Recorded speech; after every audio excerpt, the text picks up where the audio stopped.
Lumalala ang sitwasyon ni Kapuso actor Ken Chan kaugnay ng kasong syndicated estafa na kinahaharap niya, ayon kay Christy Ferman. Pinuna ni Christy ang desisyon ni Ken na magsalita sa social media nang hindi sumangguni sa kanyang legal team na nagdulot ng mas maraming issue. Bilang payo, hinimok niya ang mga celebrity na iwasan ang pagtalakay ng legal na usapin sa social media upang maiwasan ang komplikasyon. Details in the comments. Lumalala ang sitwasyon ni Kapuso actor Ken Chan kaugnay ng kasong syndicated estafa na kinahaharap niya, ayon kay Christy Ferman. Pinuna ni Christy ang desisyon ni Ken na magsalita sa social media nang hindi sumangguni sa kanyang legal team na nagdulot ng mas maraming issue. Bilang payo, hinimok niya ang mga celebrity na iwasan ang pagtalakay ng legal na usapin sa social media upang maiwasan ang komplikasyon. Details in the comments. Lumalala ang sitwasyon ni Kapuso actor Ken Chan kaugnay ng kasong syndicated estafa na kinahaharap niya, ayon kay Christy Ferman. Pinuna ni Christy ang desisyon ni Ken na magsalita sa social media nang hindi sumangguni sa kanyang legal team na nagdulot ng mas maraming issue.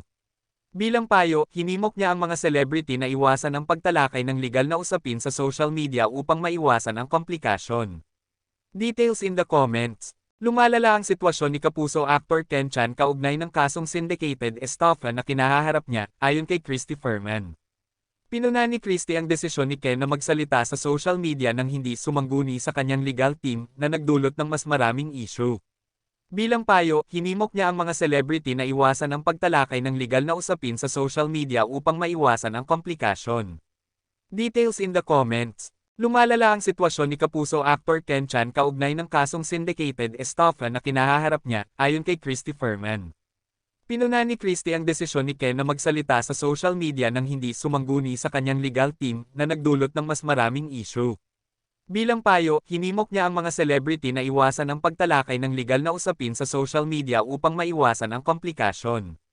Details in the comments. Lumalala ang sitwasyon ni Kapuso actor Ken Chan kaugnay ng kasong syndicated estafa na kinahaharap niya, ayon kay Christy Ferman.